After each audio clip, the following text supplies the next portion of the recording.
Welcome to my channel అమ్మమ్మ చేతి వంట అండి. ఈరోజు ఈ మండే ఎండల్లో పప్పాయ జ్యూస్ ఎంతో టేస్టీగా మన ఒంటికి చలవ చేసే ఏ విటమిన్ కూడా ఎక్కువగా పుష్కలంగా ఉండే ఈ పప్పాయ జ్యూస్ ఎలా చేయాలో చూద్దామండి. ముందుగా పప్పాయి హాఫ్ తీసుకుని ఇలా ముక్కలుగా కట్ చేసుకుని పొట్టు తీసుకుంటున్నానండి. పొట్టు తీసుకుని ముక్కలుగా కట్ చేసుకుందాం. మనకి ఎంతో చలవ చేస్తుందండి. బొబ్బాస్కాయ అని కూడా అంటారు, మరి పప్పాయకాయ అని అంటారు. మరి పప్పడికాయ జ్యూస్ ఏ విధంగా చేయాలో చూద్దాం. ఇట్లా మందుగా అబ్బాబ్బా ఎండలు మండిపోతున్నాయి కదండి. అప్పుడు మనం ఎంతో చవక మన హెల్త్కు మంచిది ఏ విటమిన్ ఉంటుంది దీనిలో పుష్కలంగా ఇలా ముక్కలుగా కట్ చేసుకుందాం. పొట్టు తీసేసుకుని చిన్న చిన్న ముక్కలుగా కట్ చేసేసుకుని మిక్సీ జార్లో వేసుకుందామండి. ఇలా చిన్నగా ముక్కలు కట్ చేసేసుకోవాలి.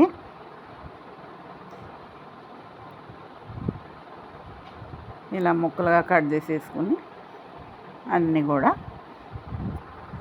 మిక్సీ జార్లో వేసేసుకుందాం. చూడండి చాలా స్వీట్గా ఉందండి. ఈ ముక్కలన్నీ ఒక బౌల్లోకి వేసుకుంటున్నాను.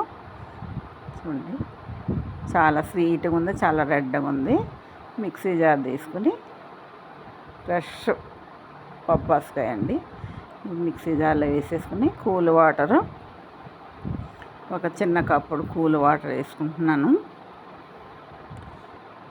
వేసుకుని మూత పెట్టేసి మిక్సీ పట్టేసుకున్నాను.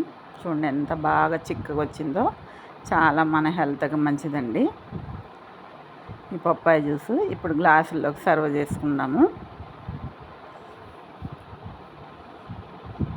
ఇప్పుడు గ్లాసుల్లోకి సర్వ్ చేసేసుకుందాం.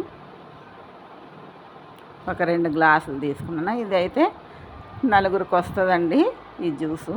నేను 2 గ్లాసుల్లోకి సర్వ్ చేసి చూపిస్తున్నాను. ఇలా గ్లాసుల్లో వేసేసుకుని ఇప్పుడు ఐస్ క్యూబ్స్ వేసుకుందాం. చల్లగా ఈ వేసవిలో ఇట్లా తాగితే మనకి దాహార్తం తీరుస్తుంది, మన బాడీ చల్లబరుస్తుంది. సబ్జా గింజలు ఒక 10 మినిట్స్ నానబెట్టుకున్నాను. ఈ సబ్జా గింజలను కూడా ఈ జ్యూస్లో పైన ఇట్లా వేసేసుకుందామండి. ఎంతో హెల్దీ అయిన ఈ పప్పాయ జ్యూస్ చూస్తేనే తాగే బుద్ధి అవుతుంది కదండి. అంత టేస్టీగా ఉంటుంది, మన హెల్త్కి మంచిది. నా వీడియో కనుక మీకు నచ్చినట్లయితే కనుక లైక్ చేయండి, షేర్ చేయండి, సబ్స్క్రైబ్ చేసుకోండి. మంచి వీడియోస్ కోసం మన ఛానల్ని